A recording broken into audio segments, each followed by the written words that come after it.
Nah, saat ini saya secara resmi itu bekerja di PT Infomedia Nusantara Telkom Group, satu dari sekian banyak perusahaan yang under ataupun di bawah naungan Metra ataupun Telkom Holding gitu ya. Tapi di sisi lain, saya diamanahkan menjadi dosen sebetulnya, yaitu di Kementerian Tenaga Kerja gitu ya. Dan alhamdulillah ini juga akhirnya atas izin perusahaan saya boleh gitu ya berekspresif menjadi seorang dosen.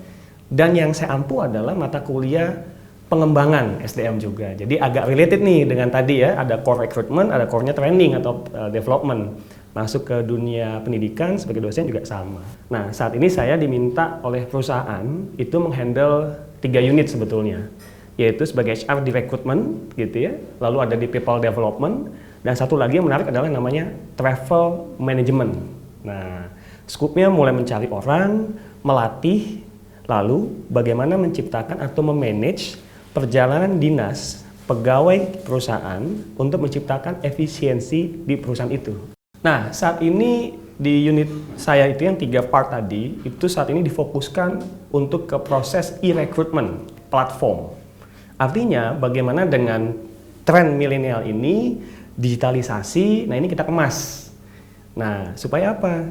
Kami secara Telkom Group mampu mendigitalisasi proses rekrutmen bagi talent-talent yang muda-muda gitu. Jadi lebih aman gitu, lebih terbuka hasilnya dan lebih powerful. Dan yang pasti lebih cepat dan efisien itu. Nah, proses yang saat ini kami lakukan di recruitment platform adalah, teman-teman kebayang nggak? Dulu, zaman saya ya, waktu kita apply pekerjaan, kita bertanya-tanya kan, saya diproses nggak ya CV-nya? Saya sudah sampai mana ya? Lulus nggak ya? Paling diminta call. Tunggu ya, 2-3 minggu, nanti dihubungi. That's the big problem dalam dunia HR, di proses rekrutmen. Itu yang kita potong.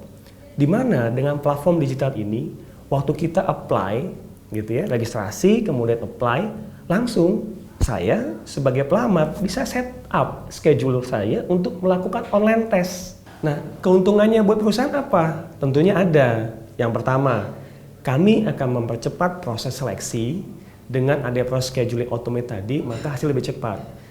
Plus, yang paling penting adalah kami menjadi different dibandingkan perusahaan lain menerapkan digitalisasi yang sudah cukup mature.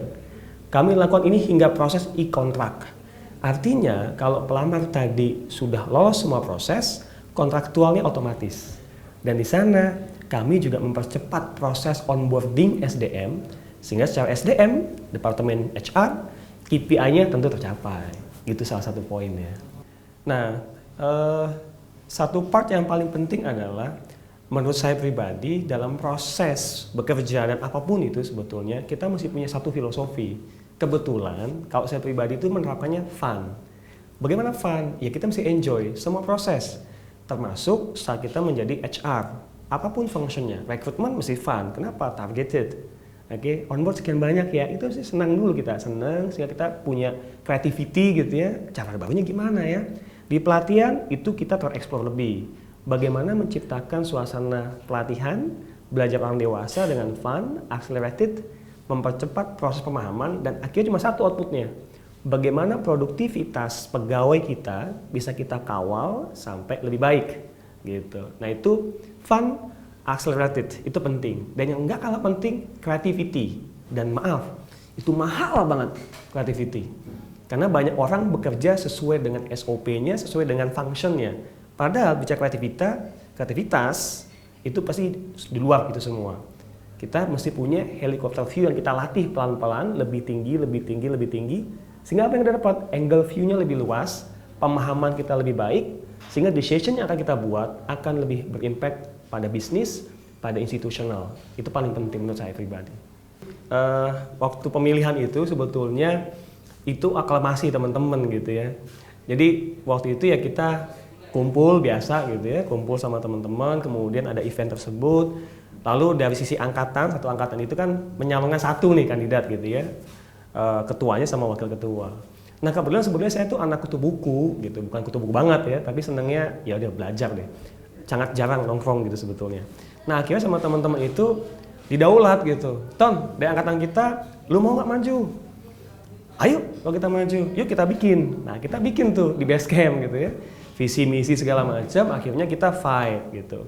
Ya alhamdulillah sebetulnya itu jerih payah teman-teman satu angkatan gitu ya, dan juga adik-adik angkatan yang akhirnya memilih gitu ya pasangan kami. Dulu saya sama Mas Andre sebagai wakil ketuanya. Dan memang waktu itu saya sama Mas Andre itu punya satu pemahaman yang sama. Gimana ya kalau kita sibuk dalam dunia akademik tadi, sibuk dengan sosialnya sebagai ketua BEM dan sebagainya, tapi lulusnya wajib on time. Nah itu PR-nya tuh. Akhirnya kita coba sepakati, kita coba fight di situ. Alhamdulillah baik saya maupun Mas Andre bisa dibilang kuliahnya lancar dan juga on time. Nah kalau boleh teman-teman semua saya sharing sedikit. Saya melakukan proses rekrutmen dan saya pernah menginterview langsung teman-teman lulusan Gunadarma, apapun fakultasnya. Yang saya pahami adalah di Gunadarma memiliki kekuatan yang tidak atau bisa dibilang value-nya. Pertama adalah kalau lulusan psikologi maka memahami alat tes. Itu satu poin penting, yes. Tapi nggak kalah penting adalah memahami bisnis. Oke? Kenapa? Jangan sampai lulusan psikologi hanya menjadi tester, scoring. Jangan. Oke? Lulusan IT Gunadarma yang sangat terkenal, sangat baik dan powerful hanya untuk jadi coding. No. Pahami bisnisnya. Gimana cara paham bisnis? Belajar di kampus? Yes. Di kampus Gunadarma, sejauh yang saya pahami sangat banyak kegiatan organisasi. Itu penting sekali. Kenapa? Dalam kita organisasi maka kita melatih banyak hal. 1, creativity tadi. 2, komunikasi. 3, bagaimana time management. Itu penting banget teman-teman. Karena kita nggak bisa lebih baik ketika kita tidak bisa disiplin waktu. Dalam dunia kerja, on time, salah satu poin kita memastikan kualitas pekerjaan. Dan please, jangan pernah cukupkan diri kita pada satu scope jenis pekerjaan. Sehingga apa? Silakan teman-teman sharing community banyak, mungkin saat ini online kan ya, WFH gitu ya, work from home, learning from home, maka banyak community, join di sana. Magang boleh, ikut project dengan sangat baik, itu jadi advantage buat teman-teman.